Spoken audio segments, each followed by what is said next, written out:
성경 봉독 시간입니다. 오늘 말씀 본문은 민수기 6장 22절에서 27절 말씀입니다.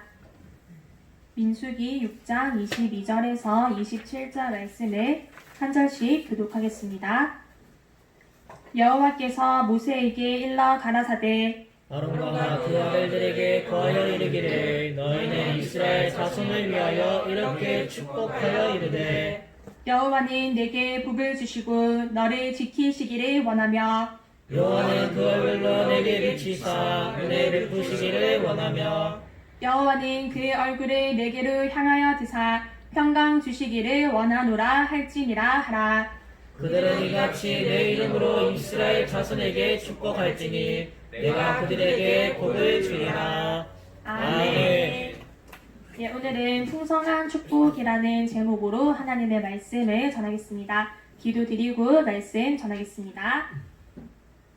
하나님 아버지 은혜 감사드립니다. 지난주 대예배에 이어 오늘도 저희들에게 이 풍성한 축복의 말씀을 주신 감사드립니다. 하나님 아버지 저희가 이 말씀을 잘 듣고 이 말씀을 받을 때부터 우리의 마음을 경건히 하여서 하나님 아버지 앞에 풍성한 축복을 정말로 쌓을 곳이 없을 정도로 많이 받게 하여 주시옵소서. 그리하여 우리가 축복의 주인공이 되고 축복의 부자가 되어 남들에게도 이 축복을 다 나누어주는 아브라함 같은 복의 근원들이 다 되게 하여 주시옵소서. 예수님의 이름으로 기도드립니다. 아멘. 예, 오늘 말씀의 제목은 풍성한 축복입니다. 저희가 오늘 민수기 6장 22절에서 27절까지 본문 말씀을 읽어보았는데 이 민수기 6장의 말씀은 제사장 축복에 관한 말씀입니다. 우리는 하나님께 복을 받아야 합니다. 우리가 축복에 대하여서 우리의 생각을 바로 해야 합니다. 사람의 마음이 항상 깨끗하고 올곧고 정당하고 이런 것들만 가득하면 좋을 텐데 그렇지 못하고 우리가 이 세상에서 마귀에게 공격받고 그렇게 살다 보니까 우리의 속에도 우리의 마음에도 나쁜 것들이 많이 쌓여 있습니다. 그래서 우리가 축복에 대하여서 생각을 할 때에 내가 하나님께 복을 받아서 내가 하나님께 복 받아서 잘 돼야겠다 이런 생각을 해야 하는데 우리가 하나님께 복을 구할 생각을 하지는 않습니다. 심지어는 이거를 교회에서도 기복신앙이라는 그런 이름을 붙여서 하나님께 복을 구하는 그런 것들은 기복신앙은 잘못됐다 그렇게 가르치기도 합니다. 하지만 이거는 잘못된 가르침입니다. 물론 나쁜 기복신앙도 있습니다. 우리가 하나님을 상대하여서 하나님께 구해야 하는데 기도를 하면서도 하나님은 전혀 생각하지 않고 무슨 주문을 외우는 것 같이 그냥 해에 비는 것처럼 달에 비는 것처럼 그렇게 똑같이 빈다면은 그거는 분명히 잘못된 기복신앙입니다. 하지만 우리가 말씀을 의지하여서 하나님을 믿고 의지하여서 하나님께 구하는 그것은 아주 잘하는 것입니다. 이것이 올바른 기복신앙이고 또 이것이 성경적인 것입니다. 야고보서 1장에 각양 좋은 은사와 온전한 선물이 다 하나님께로부터만 내려온다고 하였습니다. 그러니 우리는 이 말씀을 의지하여서 하나님을 믿고 구하는 그런 올바른 기복신앙을 가져야 합니다. 한국 교회에서는 특히 축복을 말하고 축복을 구하고 그러면은 그것을 굉장히 저급하게 생각하는 그런 풍조가 있습니다. 이것은 아주 잘못된 것입니다. 우리는 하나님께 복을 구해서 하나님께 복을 받아서 살아야 합니다. 하나님께서는 복 주시는 하나님이십니다. 그러니 우리는 축복을 사모하고 축복을 연구하고 축복을 좋아하고 축복을 자꾸 이야기하고 축복의 전문가가 되어야 합니다. 우리 믿는 사람들은 절대로 저주의 전문가가 되지 말고 축복의 전문가들이 되어야 합니다. 그래서 우리가 하나님께 복을 풍성하게 많이 받고 또 이 복을 남들에게도 다 나누어주고 또 그렇게 아브라함 같은 복의 근원들이 다 되어야 합니다. 시편 109편 17절 말씀에 보면은 그가 저주하기를 좋아하더니 그것이 자기에게 임하고 축복하기를 기뻐하지 아니하더니 복이 그를 멀리 떠났으며 하였습니다. 우리는 절대로 이 말씀과 같은 사람이 되어서는 안 됩니다. 이렇게 남을 축복하는 것을 좋아하지 않고 자꾸 저주하기만 하면은 자기가 그러한 사람이 됩니다. 자기가 축복을 받지 못하고 자기에게 저주가 임하게 됩니다. 이 말씀처럼 나는 남이 잘 되는 꼴은 못 보겠다 이렇게 생각이 든다면은 그거는 자기의 마음이 비뚤어진 것입니다. 한국 속담 중에서 사촌이 땅을 사면은 배가 아프다 하는 그런 속담이 있잖아요. 우리 믿는 사람은 절대로 이러한 사람이 되어서는 안 됩니다. 누군가 남에게 좋은 일이 생겼으면은 그것을 함께 기뻐해주고 축하해주고 축복해주는 그러한 사람이 되어야 합니다. 누군가 만약에 아주 좋은 것을 누군가 아주 좋은 것을 가지게 됐어요. 그러면은 그것을 보고 자기가 생각을 하기를 나도 하나님께 구해서 저렇게 좋은 것을 받아야겠다. 그렇게 생각을 해야 하는데 그렇게 생각하지 않고 아주 좋은 것을 저 사람이 가지고 있으니까 내가 저것을 빼앗아야겠다. 또는 저 사람이 좋은 것을 가져가 버려가지고 내가 가질 몫이 없다. 그렇게 생각하면은 이것은 아주 어리석고 잘못된 것입니다. 우리는 물질도 하나님께 다 구해서 받을 수 있고 또 사람도 그렇습니다. 만약에 누군가 아주 좋은 배우자를 얻게 되었으면은 내가 저 남편을, 내가 저 아내를 빼앗아서 가져와야겠다. 그렇게 생각하면은 그건 십계명을 어기는 것이고 탐을 내는 것입니다. 우리는 이렇게 하지 않고 하나님께 하나님 저에게도 아주 좋은 배우자를 주시옵소서. 그러면은 하나님께서 물질도 주시고 사람도 얼마든지 좋은 사람을 우리에게 붙여주십니다. 우리가 남의 것을 빼앗으려고 하는 사람들이 있는데 남의 것을 빼앗는다고 하여서 그게 온전히 자기의 것이 되는 것도 아닙니다. 남의 것을 뺏은 사람은 항상 불안할 수밖에 없어요.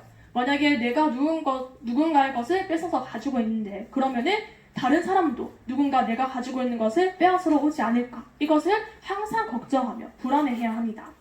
그런데 많은 사람들이 이 진리를 모르고 서로 더 가지려고 싸우고 다툽니다.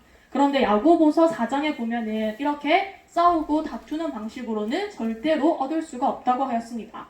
어떻게 하면은 얻을 수가 있는가 하면 하나님께 구하면은 받는다 하였습니다. 우리는 축복을 하나님께 구해서 하나님께 받아서 쓰는 것입니다. 축복에 대한 태도를 우리가 야곱과 에서를 통해서 배울 수가 있습니다. 에서는 축복을 아주 우습게 여겼습니다.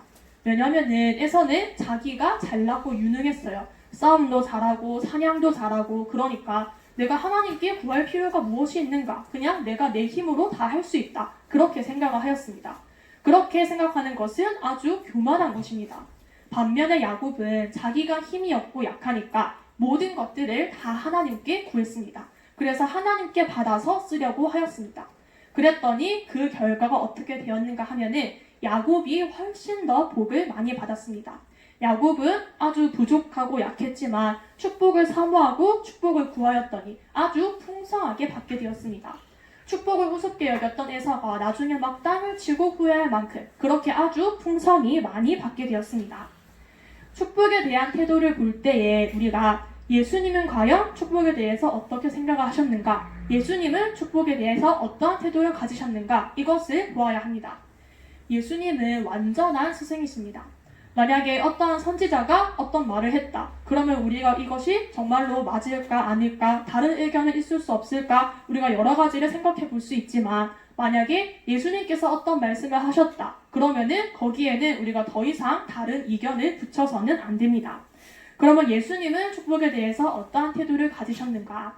예수님께서 하신 설교 말씀 중에 아주 유명한 것이 마태복음 5장에 있는 산상수훈입니다.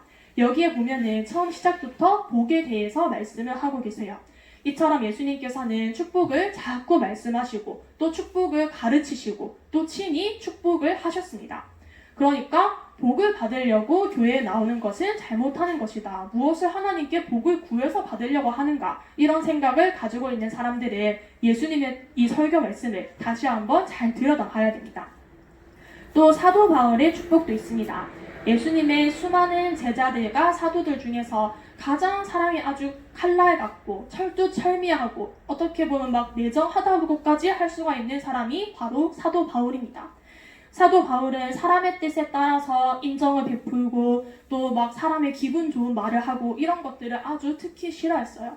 그래서 베드로가 그렇게 사람의 막 눈치를 보다가 사도 바울에게 크게 야단을 맞은 적도 있습니다. 그런데 이렇게 아주 막 칼날 같고 매정해 보이는 그러한 사도 바울도 축복에 대해서는 축복을 아주 긍정하고 축복에 대해서 많이 말을 하였습니다. 로마서 15장 29절에 내가 너희에게 나갈 때에 그리스도의 충만한 축복을 가지고 갈 줄을 아노라 하였습니다. 하나님의 축복은 이처럼 충만한 축복이고 아주 풍성한 축복입니다.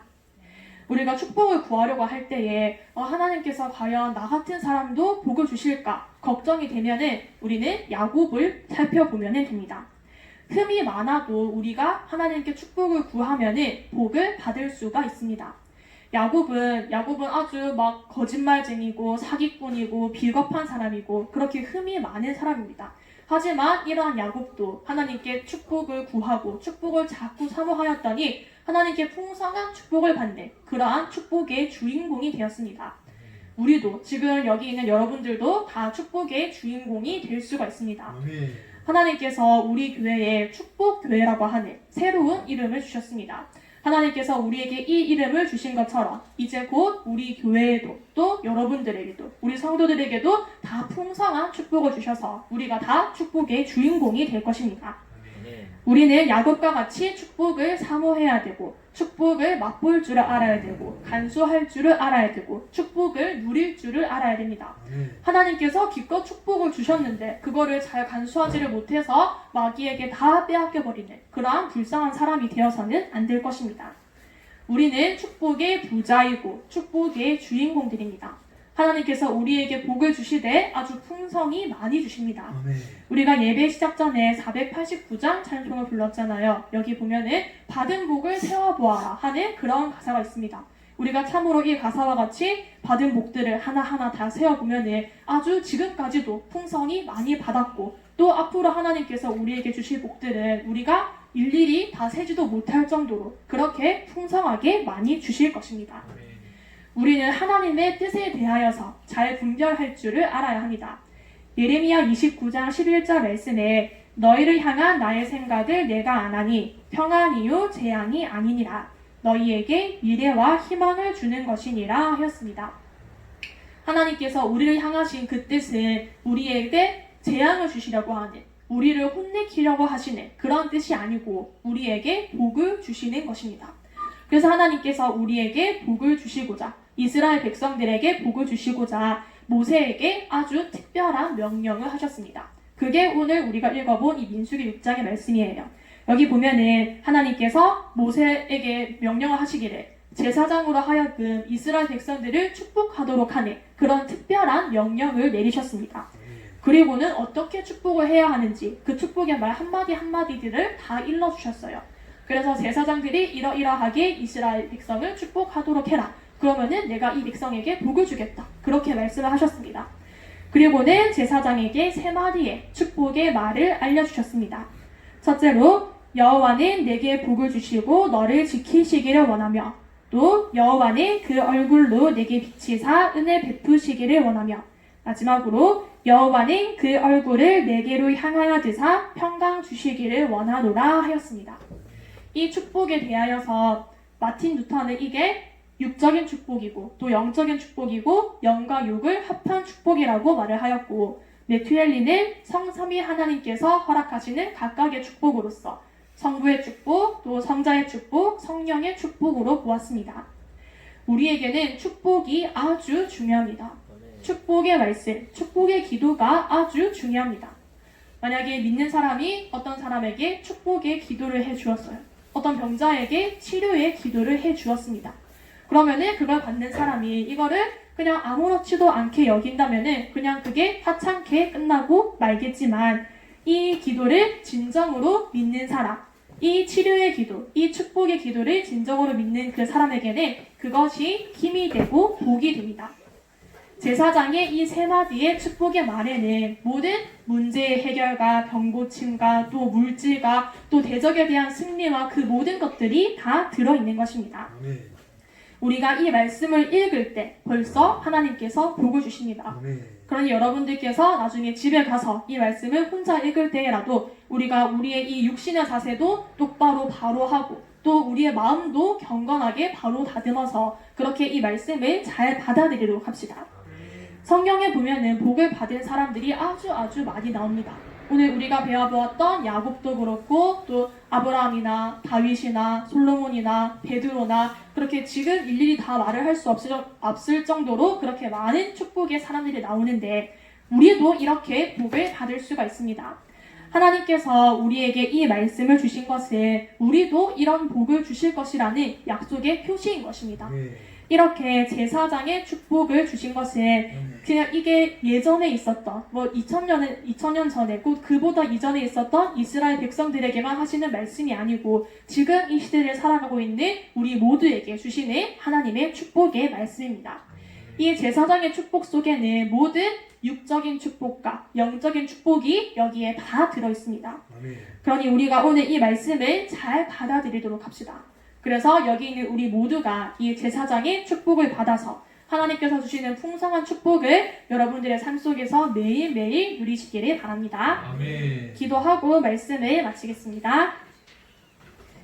하나님 아버지 은혜 감사드립니다. 오늘 저희들에게 풍성한 축복을 가르쳐 주신 감사드립니다. 하나님 아버지 저희들이 축복에 대하여서 소극적이고 또 축복을 부정하는 그런 마음이 있었다면 오늘 말씀을 듣고 우리의 이 축복에 대한 생각을 다 고치게 하여 주시옵소서. 그리하여 하나님께 복을 구하여 하나님께 복을 받아서 많이 누리고 쓰고 남들에게도 나누어지는 그런 축복의 주인공들 아브람 같은 복의 근원들이 다 되게 하여 주시옵소서. 예수님의 이름으로 기도드립니다. 아멘.